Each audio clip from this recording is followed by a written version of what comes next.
He said the thing that I knew he was going to say, which I think is an obvious lie, which is there's been a lot of interest in Deebo Samuel. The relationship with the team is good, he said, but there's interest in Deebo Samuel. It's so good, Jay, that Deebo has requested off the team, and the Niners have said, yeah, we're going to try to honor that. But the relationship is good. Oh, again, what if you want him to be truthful and say, well, we're not really going to do right by him, or we're upset, it's contentious. That just makes it seem like, obviously teams are going to wait for him to get cut. And I think that's what we think is the most likely outcome.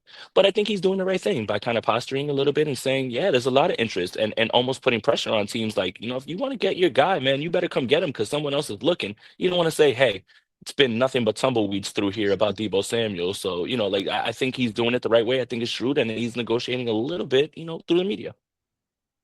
I think what's going on with Deebo is I don't think there's a ton of interest in trading for Deebo. There's a lot of interest of people wanting to add Deebo. So they are calling because Deebo's agent has permission to talk to him and doing more of a free agent talk. Okay, what kind of money are you looking for in a new deal? They're prepping for when he's a free agent. I would be surprised if the Niners have been offered more than a sixth. I think no team has probably offered a 5 at this point. There's no reason to. It is clear the Niners will have to cut him. Waltony 101 on Twitch says Levin calling his own guess a wise guest is peak Levin. Shout out to the Twitch fam. Love the comments. The Unfaithful Perspective says Jason and Levin, I love these level-headed takes, especially because the Niners routinely blow them up. Yeah. Well, that's fair. Yeah. When it comes to negotiations with big targets on the team, they do. You can be level-headed, and you continue to be level-headed, and then training camp comes, and it's like, well, hold on here. Okay, the team's being stupid. And then preseason comes, and you're like, wow, everybody's being stupid. And then all of a sudden the deal gets done. That's what happens. The constant thing always with the 49ers, expect the unexpected. When they zig, you zag. So yeah, the level-headed takes, they will be proven wrong because there's always something, isn't there? And there will be no offseason complete without at least a little bit of drama. C. Pinky on YouTube says Rob likes to over-exaggerate as he should. He's the host. Look, you could say I'm over-exaggerating, but you guys just laid it out. I mean, they screwed around with Deebo. They screwed around with Bosa. They screwed around with Trent Williams. They screwed around with Kittle. Like, how many times does this have to keep happening? I should be reacting in this way when they throw out a giant red flag with the quarterback, the guy that's the most important guy to your team, that supposedly they love the most and the best and all that stuff. And John Lynch gets up there and says, hey, there's no guarantee we get a contract done.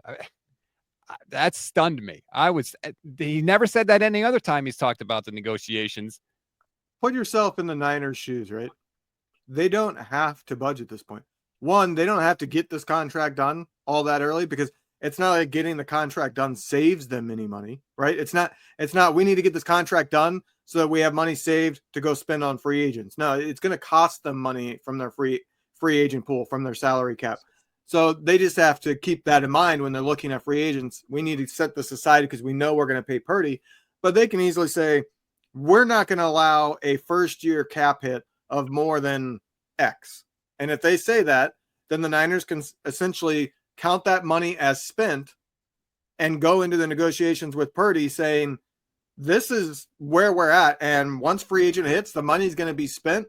So it's in your best interest to get it done before we become more constrained when it comes to the cap. And honestly, I think one of the more interesting quotes was John Lynch saying that the roster needs to get younger and they need to reset their cap number. I think that's far more interesting than something that right now is probably in the infant stages of the negotiation. I think that puts a lot more people on notice than we thought initially. And them talking about a cap reset means there's going to be some tougher decisions. And I think we expected roster turnover, but it might be some people that we didn't expect to not be here next year. I thought that was very interesting. Juice. Yeah, I was gonna say one can hope some of the older players go because they've been a little too loyal. I can understand it to a certain extent, but I think there are definitely a couple players that were on this team last year that it was obvious, no, they're past the prime. They shouldn't have been here last year. And there's a couple players that you didn't realize were past the prime, like Deebo, where last year proved, oh, this guy's got to be gone.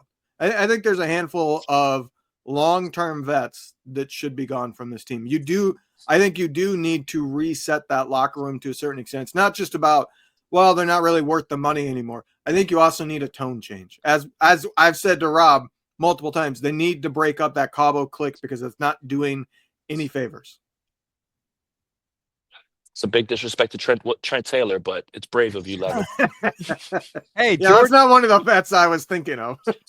Blair Kittle already put out the picture from Cabo this offseason. We already saw it. George was there. Brock was there. The Cabo clicks in full effect, Jason. Yeah, for sure. And again, I like Trent Taylor being there. I was just like, one of these is not like the other. But hey, when I guess when you're in, it's like you don't ever get to leave. But yeah, I mean, I think there is a little bit of, I think we've kind of seen from the outside a little bit of favoritism, and especially I think that's been the frustration, especially with Deebo Samuel this past year, is the idea of like a Deebo game plan and it's just not working. And it's like, hey, you've got a tight end performing at an all world level. Maybe spam the tight end a little bit, just like maybe Arizona does with Trey McBride or the Raiders do with Brock Bowers, and it's just you kind of see a little bit of force feeding, and yeah, you want to spread the ball around and keep the defense guessing, but it just feels like these moments that you're trying to get the ball to these guys does come off as favoritism. Is that my opinion? For sure. Is that something that is guaranteed going on? I don't think so, but I think from the outside looking in, it would be fair to assume something like that.